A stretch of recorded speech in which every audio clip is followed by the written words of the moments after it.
Thank you very much, Mr. Chairman. I, too, was at the briefing that you were at, and it sounds like you and I share our disappointment in FEMA staff for pointing the finger at Governor Abbott and blaming Governor Abbott and his team for a late request for urban search and rescue help in this horrible disaster. But as Mr. Richardson, I'm sure, knows, under federal law, under the National Response Framework, FEMA does not wait for a request from the local government. Under the National Response Framework, federal law requires FEMA to anticipate the needs of states in disasters, to coordinate proactively, and not to wait on the state's request for positioning resources.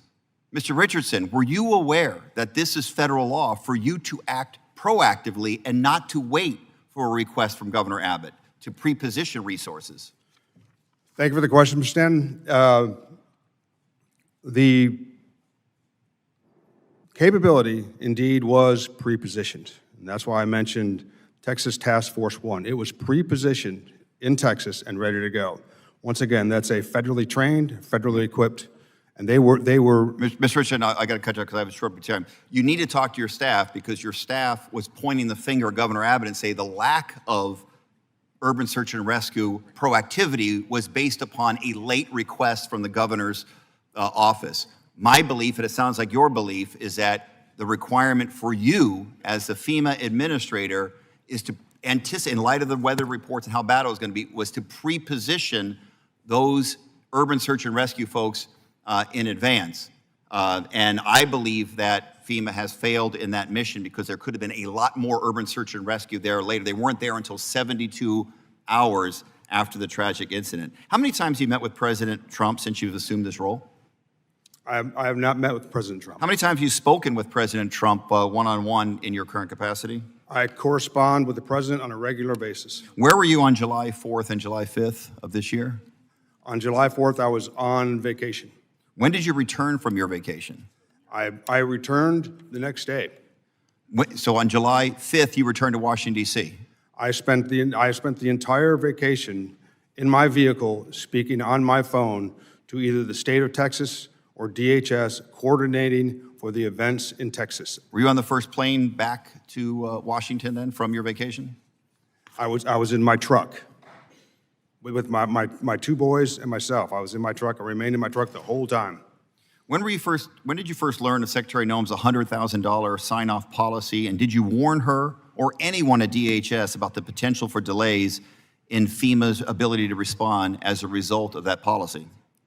The Secretary signs anything that comes across her desk nearly immediately without undue delay. And I never had a concern about the $100,000 memo, never concerned me. I've never seen it cause any undue delay. The $100,000 sign-off policy did not delay your ability to proactively put forward resources, urban search and rescue resources in place as soon as you knew about how bad the flood was. Under President Trump's leadership and Secretary Noem's leadership, their exceptional leadership, the support that was so critical to the people and the state of Texas on their worst day was on target, on time, and that is what they told me. Yeah. That's what the president said. That's what the secretary said. Texas got what they needed when they needed it. So your lack of visibility in the hours and days and even week after this horrific flood that cost so many lives is shocking. Secretary Noem was very present. You were not. Did President Trump, Secretary Noem, or any official at the White House direct you to stand down during this crisis? I was in constant communication with the state of Texas, DHS, and the White House, handling the disaster immediately when I found out. And I remained so for the entire time. Constant communication with the emergency manager in the state of Texas, NIMKID, as well as Region 6, as well as communication with the White House and Secretary Noem. I was on full duty, full time. Mr. Richardson, you were nowhere near Texas at the critical moments in the search and rescue, and you did not even show your face for more than a week after the flood. You are the administrator of this critical agency. You're the leader, but you did not lead as you are required to by federal law. But worse, you seem uninterested to learn what went wrong and how to respond better. Do the victims and survivors in Texas deserve an apology? What happened in Texas was an absolute tragedy. It's hard to fathom. I went to Texas. I flew over. It was an absolute tragedy. My heart goes out to the people in Texas. Yeah, I know that there was... That was intended as a yes or no question, and I'll appropriately take that as a no. Mr. Chairman, this wasn't just incompetence. It wasn't just indifference. It was both. And that deadly combination likely cost lives. I yield back. Recognizes the ranking member of the full committee, Representative Larson from Washington. Thank you, Mr. Chair. Mr. Richardson, your testimony says that you've been asked to, quote, return FEMA to its statutory mission, and you've mentioned that a couple of times. So I have a list here compiled by the Congressional Research Service of the 518 actions that the law mandates FEMA needs to do. And currently, FEMA doesn't follow all these laws. It's 518 statutory missions. This is kind of a crazy question, but can you commit today that you'll fulfill the promise in your testimony to return FEMA to its statutory mission and implement all the mandates in this list? So the answer is, we did our own mission analysis at FEMA, which comes up with not far from the statutory tasks that you have there. And what we did, and I can commit to, is that we developed 8 mission essential tasks that we have to do by statute. We've only done the initial analysis, but what I can commit to is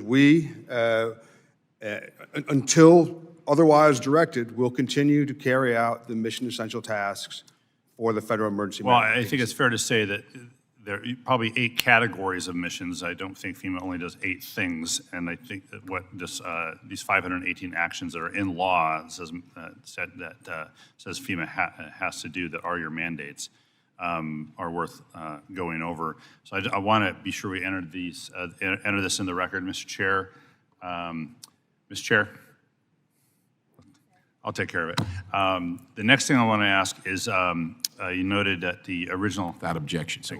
Your testimony says the original intent of FEMA was to help state, local, tribal, territorial partners build their disaster resilience, and that FEMA, quote, must bolster our partners' operational readiness to support our homeland for the risks of today and threats of tomorrow. Here's the thing. There are 3 really kind of basic 3 missions of FEMA: pre-disaster mitigation, immediate response, and recovery. It sounds to me like the administration really wants to do response and recovery, and leave sort of the preparation to lower the damage from disasters, leave that to state and local governments. That is the pre-disaster mitigation bit, which is why the administration canceled billions of dollars in BRIC money, Building Resilient Infrastructure and Communities money, and pulled that back. But it does seem that you aren't helping communities prepare for their worst day if we are not helping them, if we're not including in the recovery bit the ability to build for that worst day, so the impact of the worst day is less than it could have been. And that is pre-disaster mitigation assistance. I'm thinking specifically of a lot of things in my state. One in particular, the $85 million grant that was 4 years in the making for the county of Grays Harbor. I can get the details on it.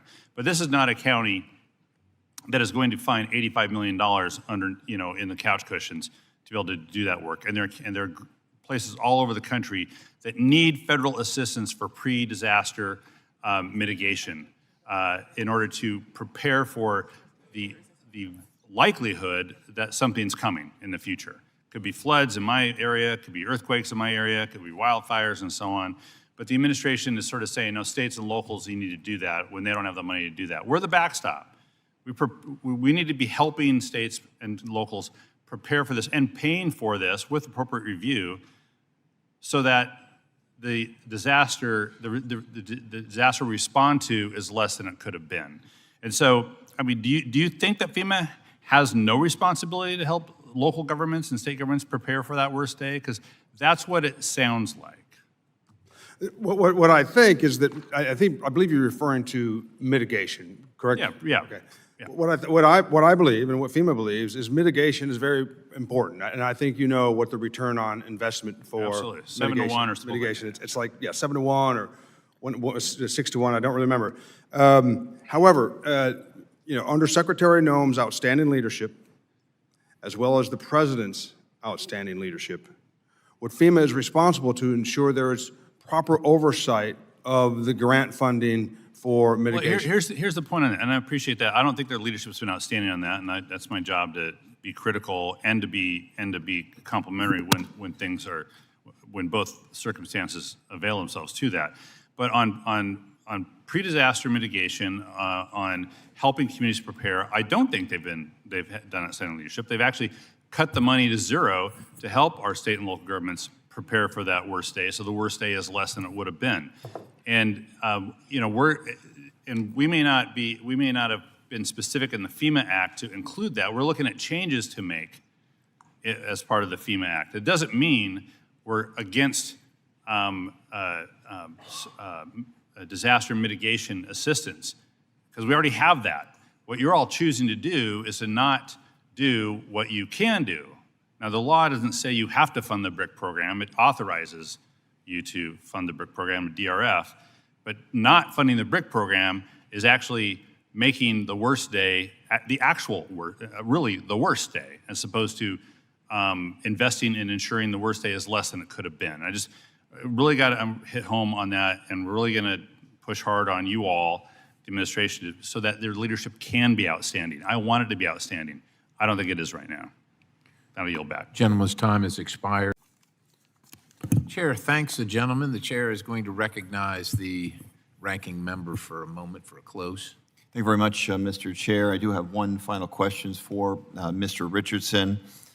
Like you, the loss of life from the Texas flood haunts me.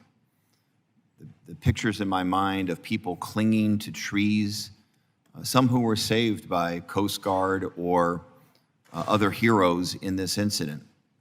But it haunts me that we could have had more urban search and rescue preposition in place. We could have saved more of those people who were clinging onto those trees but weren't able to hang on for long enough. You testified here today that you relied on the judgment of the Texas emergency management officials, including Texas pre-based urban search and rescue, but FEMA did not act to bring in preposition additional urban search and rescue. That was a choice. The choice was made not to preposition those additional search and rescue. In light of the fact that the lack of the greater number of urban search and rescues that could have saved more lives, do you still agree with President Trump's assessment that the response to the horrific Texas floods was, quote, the best FEMA response ever, unquote? The response in Texas, which was community-led, state-managed and federal supported, brought the maximum amount of capability to bear in Texas at the right time and the right place. Through the Secretary's leadership, to the President's leadership, to my own leadership, to NIM Kids' leadership, to Region 6, we made that happen. And that is a model of how response should be done. The maximum capability. Remember, emergency management is not a pile-on sport. It's well-coordinated, relies on personal relationships, it's got to be exercised beforehand, and all those things came together on Texas's worst day, and we all grieve for the state of Texas. All those things came together to show what President Trump and Secretary Noem called the best response ever. And I agree that it was an outstanding response, and the people of Texas deserved that outstanding response. And Texas emergency managers, Region 6, all did an outstanding job.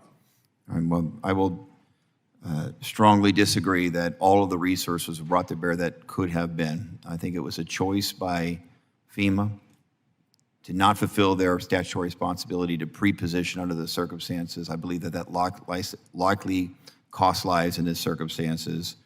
And I believe it's a shame that you will state that this was the, quote, best FEMA response ever. I yield back. Chair thanks the gentleman. The chair now recognizes Representative Figures. Thank you, Mr. Chair, and thank you, Mr. Richardson, for being here with us today. I represent the 2nd Congressional District of Alabama, which begins in Mobile. It's where I'm from, where I was born, where I was raised. And with the exception of probably Congressman Ezell, I don't know, from Mississippi, I don't know that there's another member on this committee that's actually been through more FEMA-responded disasters from hurricanes throughout the entirety of my life. So it's important to me that FEMA is ready, is prepared, because it's not a matter of if we get hit by a hurricane, it's a matter of when we get hit and how severe the damage will be and what FEMA's role will have to be in responding to that. We are approaching the 20-year anniversary of Katrina, and a lot of focus on Katrina is on New Orleans, but there was an entire realm of the east side of that storm that decimated parts of Mississippi and Alabama as well. And so this is a time where people are focused on some negative history as it relates to FEMA and FEMA's response. And as I sit here, the question that I just have to ask, because if we get hit by a hurricane or when we get hit by a hurricane, and fortunately there's not a bad response, but if there is a bad response from FEMA, I don't want to sit here and the answer is I'm sorry. I don't want you to be sorry. I want you to be careful. I want you to be prepared. I want you to be ready. So in light of what just happened in Texas, where a family of 5 from Mobile, a grandfather, a grandmother, their son, his wife, and their 5-year-old daughter were camping there in the hill country, and all of them, with the exception of their son, died. And so this is something that is resonating in my district right now. And I'm in no way insinuating that was FEMA's fault, but what lessons have you learned in the response to Texas that you will apply going forward, particularly through this hurricane season? Thank you for your question. So a lesson learned from Texas and is essentially how Texas had forces pre-positioned. For example, there are 28 national urban SAR units. One of them was in Texas. And it's not that it's a lesson learned, but what we did is we confirmed how effective that is. And under Secretary Noem's leadership, we also confirmed how effective it was for the Emergency Operations Center in Texas to be able to communicate with CBP as well as Coast Guard. So all those DHS assets were already there. So pre-positioning is something that we've confirmed is a solid practice. And I think one of my lessons learned, and I think this is an important one, obviously communication. NIMKID and I were in communication. I was in communication with Secretary Noem, coordination, pre-positioning, planning. But the lesson that I particularly learned was personal relationships. I had come to know the emergency manager in Texas, NIMKID, and it helped a lot. From the second I heard about the disaster, Well, I don't want to cut you off, but I want to preserve my time. But is there anything you think FEMA did wrong in its response to the Texas floods that we can rectify and do differently next time?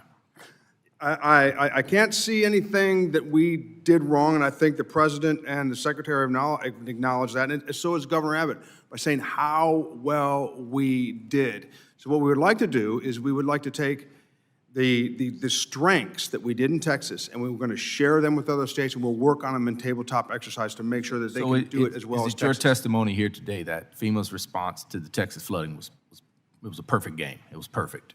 Well, nothing is perfect. However, I will say that it was a model, particularly at FEMA, the region, and the state level, that continuity. It was a model how disasters should be handled. And that's thanks to the President's guidance, the Secretary's guidance, Governor Abbott, the State Emergency Operations Center in Texas, the emergency manager, as well as the Region 6 manager. Well, one thing I would encourage is it's important to see leadership there on the ground when it happens. So if this happens in Mobile, we certainly want to see you on the ground, certainly within a reasonable time of when it happens. The last thing I'll say is I know notice of fundings for FEMA grants just went out or are in the process of going out, the notice of funding opportunities. But they're 68 days late. And so my concern is making sure that you guys have the resources and the commitment to actually review the incoming applications in a manner where we will not end up in an excessively delayed state when it comes time to actually awarding the funding opportunities. And with that, I yield back. Thank you, Mr. Richardson. Chair, the chair now recognizes the ranking member, Mr. Stanton, for 5 minutes in his opening statement. Mr. Chairman, before I begin my testimony, I ask for unanimous consent that the committee observe a moment of silence to honor the 135 lives lost in the Texas floods and to pray for the safe return of those still missing. Without objection, so ordered.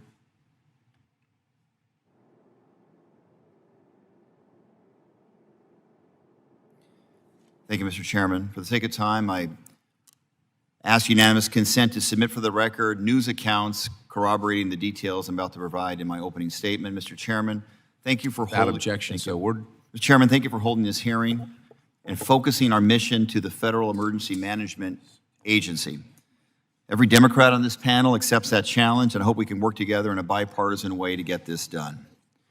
The news out of Texas is heartbreaking. On July 4th, flash floods swept through Kerrville and nearby communities, claiming 135 lives, including 37 children.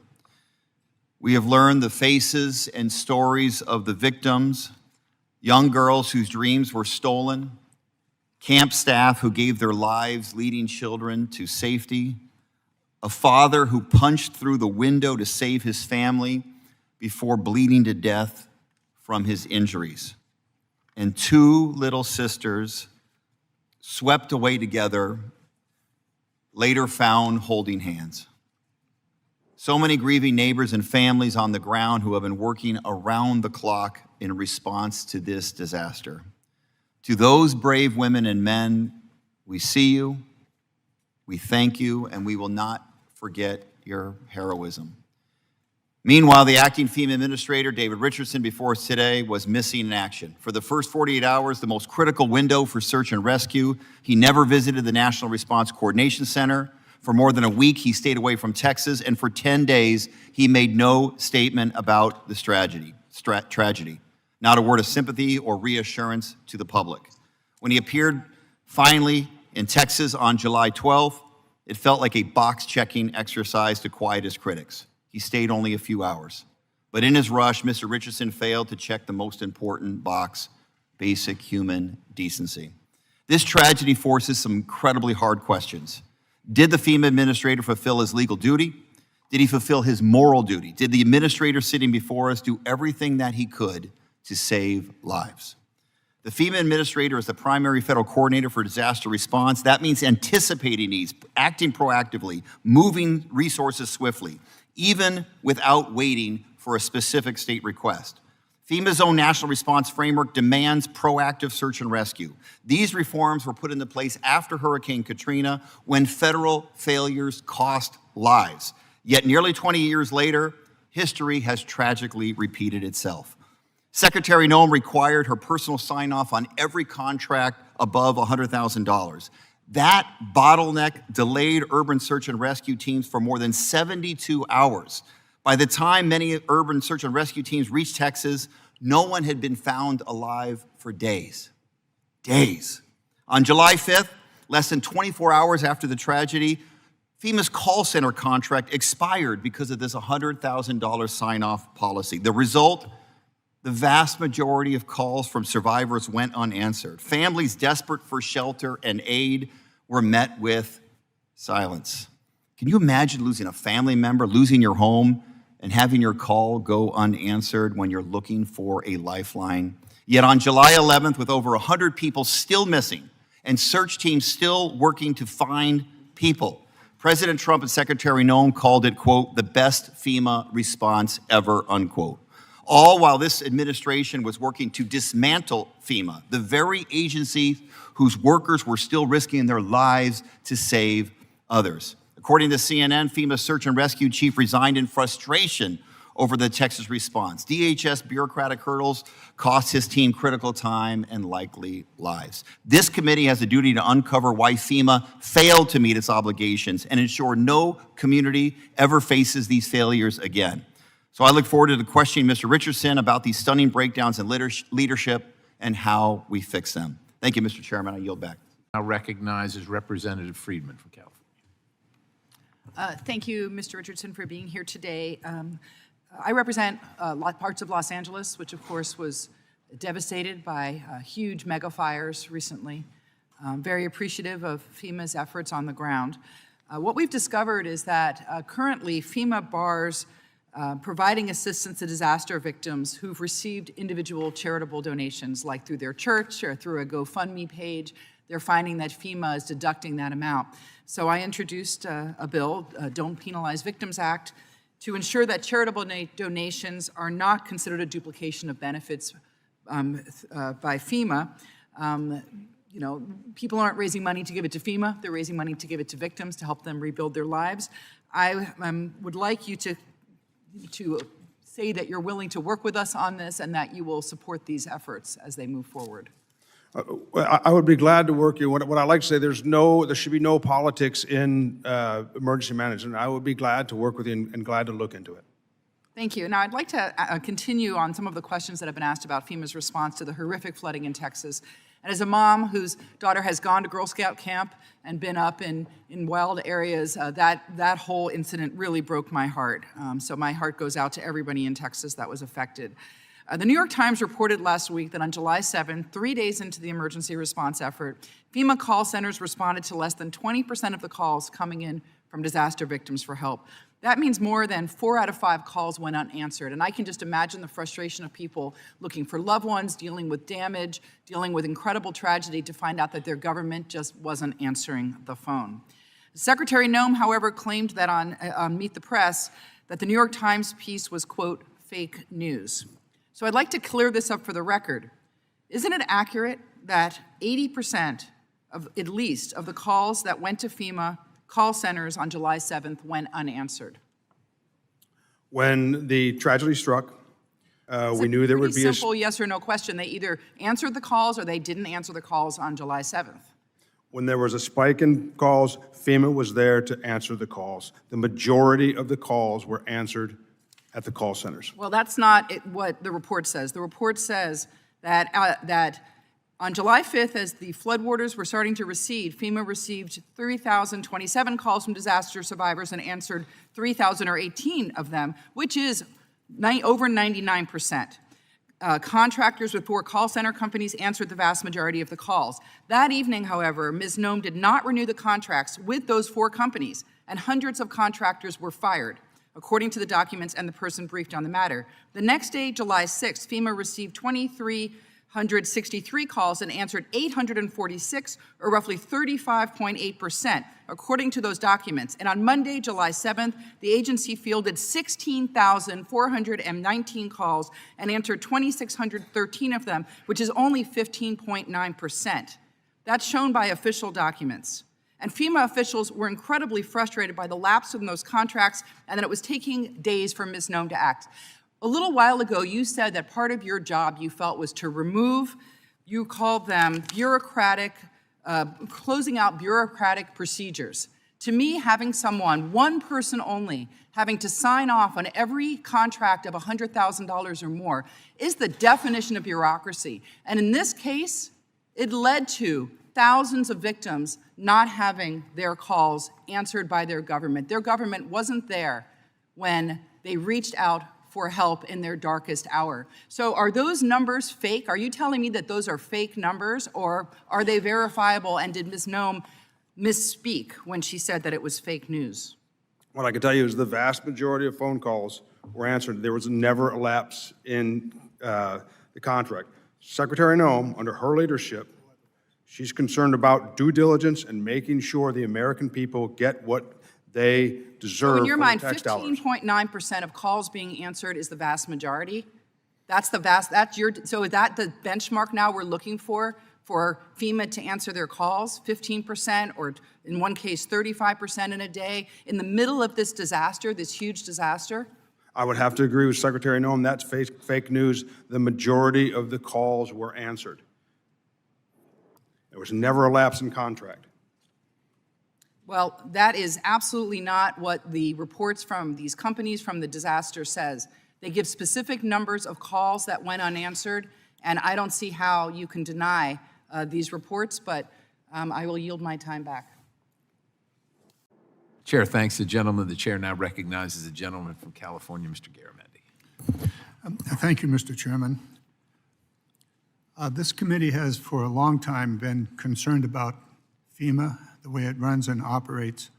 There have been major efforts by the committee as a whole and by the subcommittee. I'm thinking back on much of the work done by Mr. Graves before he left Congress. Going forward, the question of whether FEMA is going to survive or not remains open. In the first week in office, President Trump talked openly about getting rid of FEMA. In March, Secretary Noem said, we're going to eliminate FEMA. In June, Trump said FEMA could be eliminated as soon as December, saying he wanted to wean off FEMA and bring it back to the state level. It's not just those words, which are not fake news, by the way. It's also what has actually happened. A third of the staff at FEMA has been eliminated in the DOGE process. So there's serious concerns, at least by me and I suspect by other members of the committee, about the future of FEMA. Is it even going to exist? Can you commit to us today that FEMA will exist in the future, will be able to carry out its functions under the law and under the needs of this nation? Or do you not know? Thank you for the question. What I could commit to is that the president wants a better emergency management for the American people, and that's a noble goal. The president's a noble man, and that's what he wants. He wants a better emergency management capability. Does that mean FEMA is gone and there'll be something new and different? So in his wisdom, and with Secretary Noem and Secretary Hegseth's guide, the president has appointed a FEMA council, okay, that are going to give him recommendations. So the answer is blowing in the wind. We do not know, and you cannot confirm that it is the policy of the administration to maintain FEMA. I understand that. Let me move along here. A third of your staff is gone. 2,000 employees have departed for multiple reasons, some of them fired, others of them taking early retirement. It took 9 days for you to arrive in Texas following the disaster there. Is that the normal going forward? It took 3 days for your team to arrive, 9 days for you to arrive. Is that the new normal? So as I promised the people of Texas, they would get what they needed on time and on target. And I talked to the emergency manager of Texas, and I asked him, what is the best thing I can do for you? And he said, remain on the ground and make sure that we get what we need on time. So I remained in Washington, D.C., kicking down the doors of bureaucracy. I got it. That's where I remained. So the top leadership of FEMA is not expected to respond to emergencies across the nation. Instead, you're going to remain in your offices here in Washington, D.C. I got it. I did go to Texas, and I went to Texas to confirm with the people of Texas that I had delivered on my promise. We'll see if that delivery is real or not. The next series of questions has to do with disaster mitigation. That is, getting ahead of the disaster. You just heard from Mr. Fong about his request for funding to reduce the fire risks in his area. Certainly that exists in my area, in the Bay Area. However, that program was terminated. Even though it was started in 2018 by President Trump in his first term, it's now eliminated. So is it the policy of FEMA to rebuild that program to get ahead of the disasters and to fund disaster mitigation before it happens? What is the policy of the department? You're speaking of the building resilience, That correct? is correct. Okay. So it was started in 18, but under the Trump administration, that program began to be used for things like bike paths and shade at bus stops. So And that's- instead of instead of dealing with those specific, rather small funding programs, you decided to eliminate this entire program. Is that correct? Well, that program, BRIC, is under litigation. I can tell you about the past, but I can't tell you anything about the future for that program. But it was being used for That's bike not my paths. question. What is the future? Is the BRIC program is terminated? Is it the intention of FEMA to restart it? Or are we simply not going to pay attention to an effort to reduce the potential for a disaster? What is the- Resilience is a top priority of FEMA, but that program, once again, there's litigation surrounding that program, and I'm not at liberty to speak of it. Gentleman's time don't- has expired. Chair Thank you, thanks the Mr. gentleman. The chair thanks the gentleman. The chair now recognizes Representative Oil. Thank you, Mr. Chair, and thank you, Mr. Richardson, for joining us today. I represent the central and south coast of Oregon, very beautiful place, and my constituents have been pummeled by increasingly severe weather due to climate change. So whether it's fire or floods or heat domes or ice storm, these extreme weather events that we have not experienced before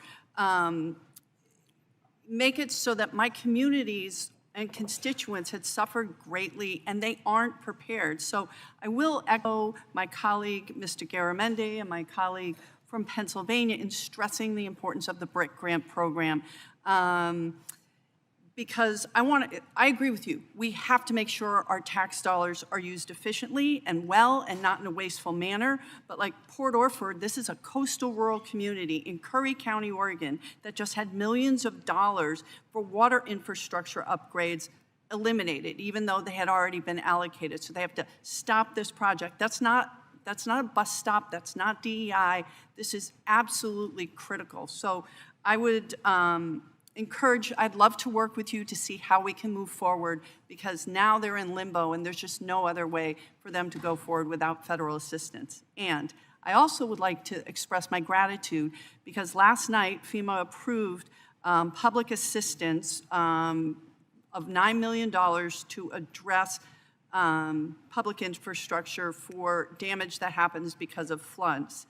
But there's hundreds of families who are still waiting for federal support to put their lives back together.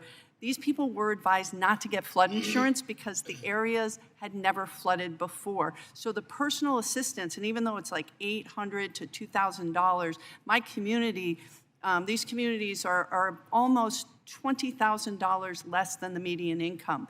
That $800 to $2,000 make all the difference in the world for them to get their lives back on track. So we still have, I don't want to play a blame game. There is no administration that has handled FEMA well, none.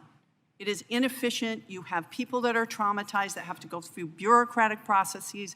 I still have 200 people upriver from me that are out of their homes from the 2020 Labor Day fires. We are waiting for reimbursement from FEMA from 2020, 2021, and every year since then. And the process is bureaucratic. We're so worried about someone not stealing a penny that we make these traumatized people go through too much. So again, would love to work with you on how we can have this be more efficient and get aid directly to people and those tax dollars working. So I have two questions. It's been over 2 months since Oregon requested a disaster declaration for these floods. When can families expect a decision on individual assistance? And secondly, is FEMA still considering changes to the public assistance thresholds that would cut off support disasters like our floods in Oregon? Because that doesn't look like reform. It looks like an action that's going to punch people while they're down. So those are my two questions. So thank you for the questions. And flooding, by the way, is, as you know, the most costly disaster that we have. Regarding the first question, which is, could you just summarize the two questions? I'm going to jot them down real quick. So like, first question, how do we track and when can we expect a decision on individual assistance? We got the public assistance, but this individual assistance might, in the scope of a federal budget, look small, but it's massive, massive to my communities. So all the declarations have been cleared. I was briefed on that this morning, so they're all cleared at this point. So even for the individual assistance? Yeah, I believe so, but I was briefed on it this morning, so I do believe that you. they were cleared yesterday. And then, is FEMA still considering changes to the public assistance threshold that would cut off support for disasters like our floods, our fires, the ice storms? I mean, these are not things we have suffered from before, and they're kind of smaller areas, so we oftentimes just get overlooked. So and I understand the question. As we currently stand, they remain the same. However, the future of FEMA is going to be determined by the council. So that would be forthcoming depending on what the council decides to recommend to the president. Okay. And then finally, I will just say again, please do not throw the baby out with the bathwater. Do not eliminate and completely take out the BRIC programs, because they're really, really important work that's done, and we need those dollars. I get that we can disagree, or you can say that you don't think this is the way money should be spent, but water infrastructure and resilience are critical, and that is something in a bipartisan way we should agree that our federal dollars should be pointed towards. So thank you so much. Thank you. Chair, thanks the gentlewoman. The chair now recognizes Representative Carbajal. Thank you, Mr. Chair. Thank you, Mr. Richardson, for being here. I want to start by reminding all of us why these federal dollars exist in the first place: to support the American people when they need it the most. These funds are meant to help communities prepare for the worst and respond quickly when disasters strike. Mr. Richardson, you say you stayed in Washington during a recent disaster to kick down the doors of bureaucracy. But for the Central Coast and for many communities across the country, FEMA delays in reimbursements have had real consequences. Contractors, cities, counties are forced to front the cost of emergency response and recovery, straining local budgets and slowing down rebuilding efforts. Yet when it's time for the federal government to pay back local communities, it is holding funds rather than repaying its share. Why? Because Secretary Noem is now personally reviewing every FEMA grant contract over $100,000. This bureaucratic bottleneck is suffocating our communities. I have heard from my constituents from the County of San Luis Obispo, the City of San Luis Obispo, the County of Santa Barbara, the County of Ventura, and various water districts throughout my district. They are not receiving the reimbursements that they are owed. Today, I want to focus my questions on these issues. Mr. Richardson, what specific action is FEMA taking to clear these overdue reimbursements, and how much longer will my constituents on the Central Coast have to wait? Thank you for your question. So the reimbursements and the bureaucratic nature of that is indeed something I'm concerned about, because I will kick down doors of bureaucracy. And we are digging into that now, because it takes far, far too long for the reimbursements and also to close out the disasters. So it's something that we are looking into. I don't necessarily have a timeline, but I can work with you to let you know. Thank you. For months, Donald Trump has claimed that he is cutting red tape, and his administration is doing that in Washington. For communities on the Central Coast, this sure doesn't feel that way. What process improvements has FEMA implemented or will implement to accelerate these reimbursements? So one of the things that I've done, and once again, thank you for the question, is I've consolidated the office was somewhat disparate when addressing these. So what I've done is I've consolidated those functions in FEMA so we can get a better handle on it and better reporting measures for it. And I can share those with you. Love to have that information. What accountability measures or metrics does FEMA use to track reimbursement timelines internally? And would you commit to provide this committee and me a report on average processing times for reimbursement claims especially for the Central Coast disasters over the past 2 years? What I can do is I can commit to looking into it and then getting hold of you and talking through it. Thank you very much. Mr. Chairman, I yield back.